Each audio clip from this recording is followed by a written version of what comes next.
Hello साथियों, आज हम इस वीडियो में डिस्कस करेंगे तीन इंपॉर्टेंट चीज। एक तो वेंट्रिकल ऑफ ब्रेन, उसके बाद सीएसएफ सेरिब्रोस्पाइनल फ्लूइड, और उसकी जो अप्लाइड और क्लिनिकल कंडीशन है हाइड्रोसेफेलस जो डिजीज कंडीशन है, इस बारे में हम बात करेंगे। तो वेंट्रिकल क्या होता है? जैसे हमने सुना है कि वेंट्रिकल जो है वो हार्ट के अंदर है, राइट और लेफ्ट वेंट्रिकल जो ब्लड को पंप करने का काम करता है, एक लंग्स में दूसरा बॉडी के अंदर। तो उसी प्रकार से ब्रेन के अंदर भी वेंट्रिकल होते हैं, लेकिन वहां कुछ फर्क है। एक तो ब्रेन के अंदर टोटल 4 वेंट्रिकल होते हैं, दूसरा वो ब्लड पंप का काम नहीं करते, उनके अंदर एक वाटर लाइक सब्सटेंस होता है जिसको हम सीएसएफ बोलते हैं, सेरिब्रोस्पाइनल फ्लूइड। वो उसके अंदर कंटिन्यूअस साइक्लिंग के रूप के अंदर सर्कुलेशन उसका होता है। तो अब हम बात करते हैं कि वेंट्रिकल्स क्या है, किस प्रकार की उनकी शेप है, कैसे उनका एक दूसरे के साथ कनेक्शन होता है, उनमें क्या एबनॉर्मलिटी होती है जब हाइड्रोसेफेलस डेवलप होता है। तो ब्रेन के अंदर टोटल कितने वेंट्रिकल हैं? 4। ये जो फर्स्ट वन दिख रहा है ऑपोजिट शी शेप जो है वो क्या है? लैटरल वेंट्रिकल है।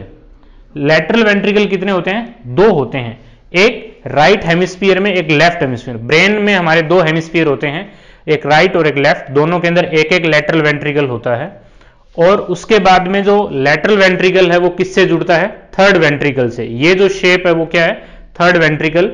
और जो थर्ड के बाद में है फोर्थ वेंट्रिकल जो डायमंड शेप है, और फोर्थ से जो आगे कनेक्शन होता है वो सिस्टर्ना में होता है, जो सब अरेक्नोइड स्पेस है, जहां से जो सेरिब्रम के अंदर क्रेनियल कैविटी में और स्पाइनल कॉर्ड के अंदर सीएसएफ रन करता है।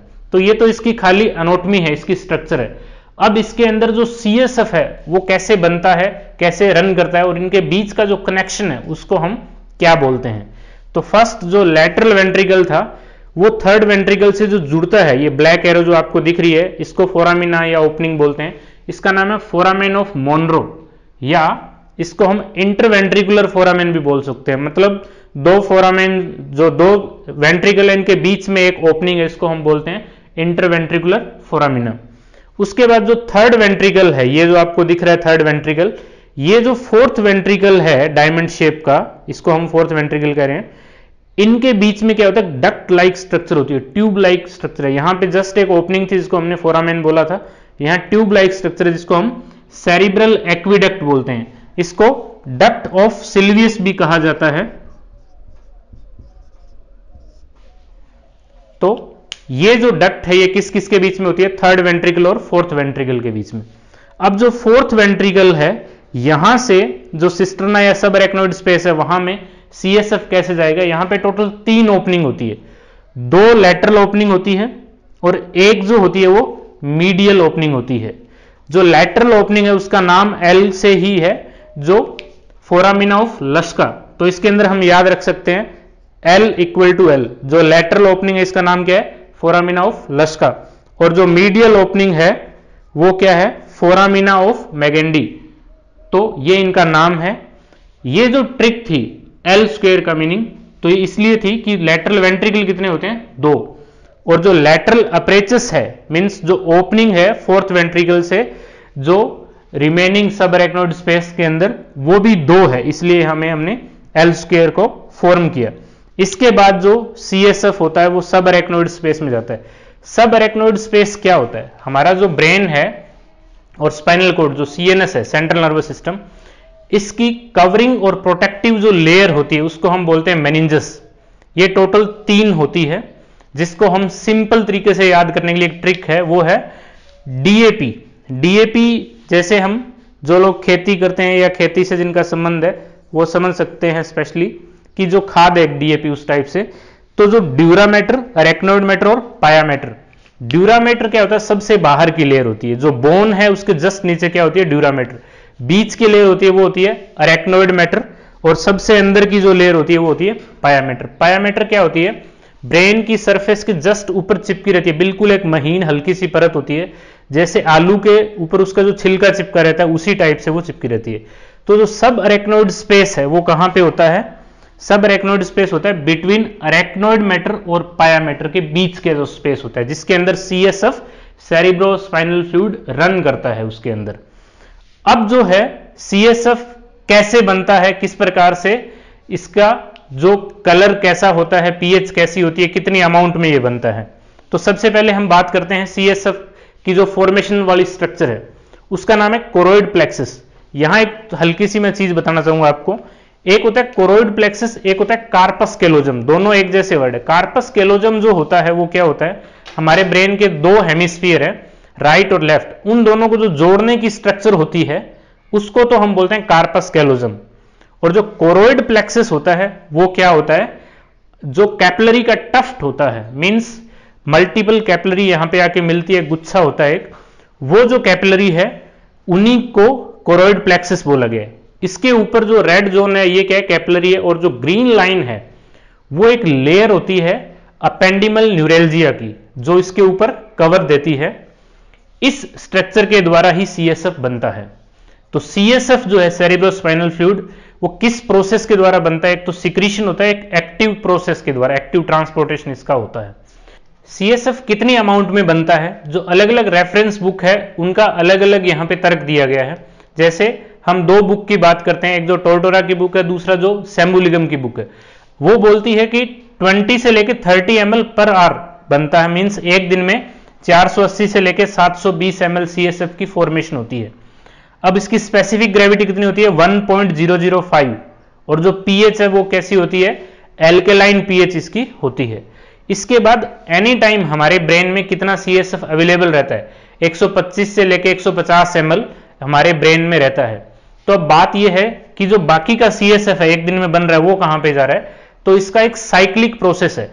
जैसे ही न्यू सीएसएफ बनेगा, जो ओल्ड वन होता है वो क्या हो जाता है, एब्जॉर्ब होता है। तो सीएसएफ एब्जॉर्ब कहां पे होता है, जो सब अरेक्नोइड स्पेस है इसके अंदर, जो अरेक्नोइड विल्लाई है उनके अंदर इसका एब्जॉर्प्शन होता है, और वहां से किस में जाता है, ये वीनस सिस्टम के अंदर जाता है। उसके बाद जो सीएसएफ है वो काम क्या करता है, प्रोटेक्शन का सबसे बड़ा काम होता है इसका, प्रोटेक्शन का। तो हमारा जो ब्रेन है उसके बाहर जैकेट किसका होता है, बोन का होता है। तो जैसे आप मूवमेंट करोगे जो आपका ब्रेन है वो बोन को टकराएगा और वहां पे इंजरी होने के चांस रहते हैं। तो इसको प्रोटेक्शन के लिए तीन तो हमारी मेनिंजस कवरिंग और प्रोटेक्टिव लेयर होती है, और अरेक्नोइड और पायामेटर के बीच में क्या होता है, सीएसएफ होता है, सेरिब्रोस्पाइनल फ्लूइड।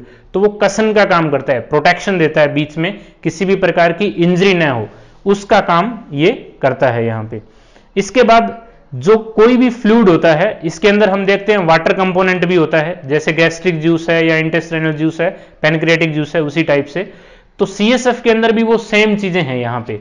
लगभग 97 से 99% जो सीएसएफ होता है वो क्या होता है, वाटर होता है, और 1% जो होता है वो अदर सब्सटेंस होते हैं, जिसके अंदर ऑर्गेनिक इनऑर्गेनिक होते हैं। सीएसएफ के अंदर आपको ग्लूकोज मिलेगा, इसके अलावा कोई भी कार्बोहाइड्रेट उसके अंदर नहीं मिलता। जो सबसे सिंपलेस्ट फॉर्म होती है एनर्जी की, मोनोसैकेराइड इसको हम बोलते हैं, क्योंकि ब्रेन के और बहुत सारे इंपॉर्टेंट फंक्शन होते हैं वो वहां पे मेटाबॉलिज्म डाइजेशन का काम नहीं करता।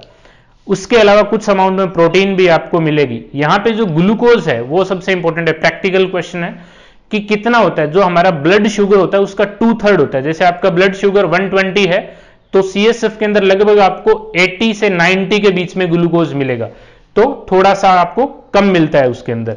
इसके अलावा आरबीसी कभी भी नहीं होती, ये क्वेश्चन आता है एग्जाम के अंदर।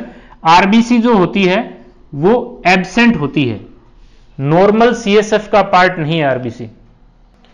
उसके बाद सीएसएफ का जो एग्जामिनेशन है वो कैसे किया जाता है, तो इसके लिए हम प्रोसीजर करते हैं एसेप्टिक टेक्निक को फॉलो करके, और उस प्रोसीजर का नाम होता है लंबर पंक्चर।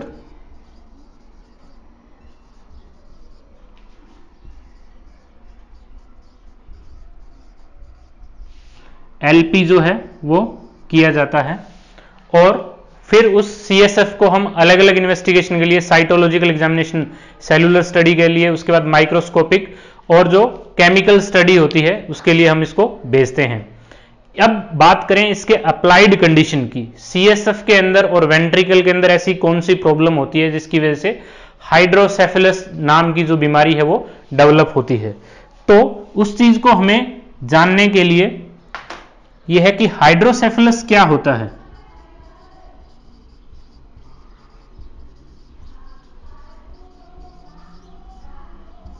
नाम से क्लियर है, हाइड्रो का मीन्स है वाटर और सेफेलस का मीन्स है क्रेनियल कैविटी स्पेसिफिकली।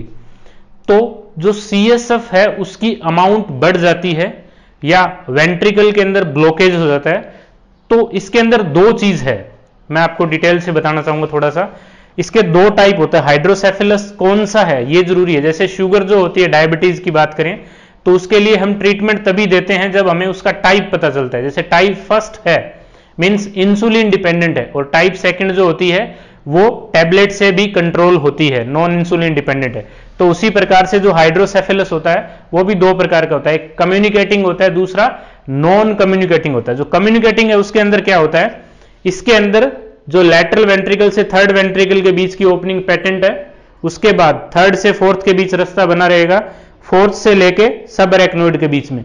तो फिर दिक्कत कहां पे है, दिक्कत जो होती है वो एक तो जो फॉर्मेशन है सीएसएफ का उसके अंदर या तो अमाउंट इसकी बढ़ जाए या फिर इसका जो एब्जॉर्प्शन है उसके अंदर डिफेक्ट हो जाए। मींस सिंपल सा कंसेप्ट है कि या तो इससे ज्यादा सीएसएफ बनने लग जाए इस अमाउंट से डेली, या इससे जो एब्जॉर्प्शन है वो कम हो जाए। तो उस कंडीशन में डे बाय डे सीएसएफ क्या होगा, ब्रेन के अंदर रुकना स्टार्ट हो जाएगा, और जो नॉर्मल अमाउंट होती है 125 से 150 ml, इससे जो अमाउंट है वो ग्रेजुअली इंक्रीज होगी, 175, 200, 225, इस हिसाब से डे बाय डे इंक्रीज होता है। और जो हेड का साइज है वो इंक्रीज होगा और पेशेंट को पेन होता है। अब हम यह बात करते हैं कि सिम्टम कैसा आता है। सबसे फर्स्ट सिम्टम होता है हेडेक, अगर अडल्ट पर्सन होता है या टोडलर होता है।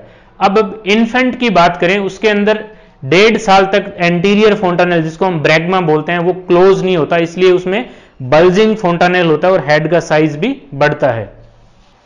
तो अलग अलग जो एज ग्रुप है उसके अंदर अलग अलग सिम्टम आते हैं। अगर इन्फेंट है, 1 साल से कम की एज है, तो फोंटानेल बल्ज होगा, उसके बाद में क्या होगा, हेडेक होगा, उसके बाद की जितनी भी एज है, और उसके बाद वॉमिटिंग होगा। वॉमिटिंग भी इसमें प्रोजेक्टाइल टाइप की वॉमिटिंग इसके अंदर होती है।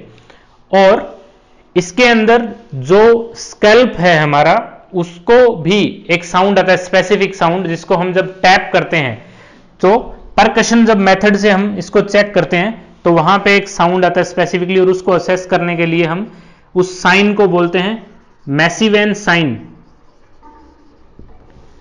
मैसिवेन साइन क्या होता है, क्रैक्ड पोट, टूटा हुआ जो मटका है उसको जब आप परकशन करते हो उसका, तो उस टाइप का साउंड उसके अंदर आता है। तो वो क्लासिकल फीचर होता है किसका, हाइड्रोसेफेलस का। अब जो नॉन कम्युनिकेटिंग है उसके अंदर नाम से क्लियर है कि कम्युनिकेशन नहीं है, या तो यहां पे ब्लॉकेज होगा लैटरल और थर्ड के बीच में, या थर्ड से फोर्थ के बीच में कोई ऑब्स्ट्रक्शन होगा, या फिर आगे कहीं ऑब्स्ट्रक्शन होगा। मींस सीएसएफ की जो फॉर्मेशन रेट और एब्जॉर्प्शन रेट है वो टोटली नॉर्मल है, लेकिन उसके जो चैनल है उसके अंदर ब्लॉकेज है। और कम्युनिकेटिंग में क्या था, चैनल कंप्लीट रूप से ओपन थे, पाथवे बिल्कुल पेटेंट था, कम्युनिकेशन बरकरार था, लेकिन फॉर्मेशन और एब्जॉर्प्शन था उसके अंदर डिफेक्ट था, या तो बन ज्यादा रहा था या एब्जॉर्प्शन उसका कम हो रहा था। तो उसको हम क्या बोल रहे थे, हाइड्रोसेफेलस का कम्युनिकेटिंग जो टाइप है। अब इसका ट्रीटमेंट क्या होता है, सबसे जो इंपॉर्टेंट ट्रीटमेंट है वो है सर्जिकल मैनेजमेंट। सर्जिकल मैनेजमेंट के अंदर जो वीपी शंट जो होता है, वेंट्रिकुलो पेरिटोनियल शंट जो होता है, वो यहां पे परफॉर्म किया जाता है। वीपी शंट के द्वारा इसको मैनेज किया जाता है। और जिस भी पेशेंट को हाइड्रोसेफेलस होता है, रेगुलर रूप से दिन में 2 बार या एटलीस्ट 24 आवर्स में 1 बार उसका जो ओएफसी असेसमेंट है, मेजरमेंट किया जाता है। ओएफसी क्या होता है, ऑक्सीपिटो फ्रंटल सर्कमफेरेंस। जैसे हम abdominal circumference, abdominal girth check करते हैं, चेस्ट सर्कमफेरेंस करते हैं, उसी टाइप से ओएफसी। ओएफसी की साइड क्या होती है, पीछे ऑक्सीपिटो जो प्रोसेस है, और फ्रंट के अंदर जो हमारा ब्रैग्मा होता है, मींस सुप्रा ऑर्बिटल जो एरिया है, यहां पे हम असेस करते हैं। तो जो रिड्यूसिंग ट्रेंड है या इंक्रीजिंग ट्रेंड है, मींस डे बाय डे कम हो रही है या ज्यादा हो रही है, वहां से पता चलता है कि सीएसएफ का जो प्रोग्नोसिस है वो कैसा होगा, पुअर होगा या गुड होगा। तो ये जो कंडीशन थी वो हाइड्रोसेफेलस कहलाती है। तो टोटल हमने 3 चीज डिस्कस की। सबसे पहले एनाटॉमी के अंदर वेंट्रिकल ऑफ ब्रेन, वेंट्रिकल कितने थे, 4। उसके बाद सीएसएफ जो फिजियोलॉजी का मेन पार्ट है कि सीएसएफ कहां से बनता है, कितना बनता है, एब्जॉर्प्शन कहां पे होता है, कम्युनिकेशन क्या है और इसका फंक्शन क्या होता है। और तीसरा जो था हाइड्रोसेफेलस, जो इसकी अप्लाइड कंडीशन थी।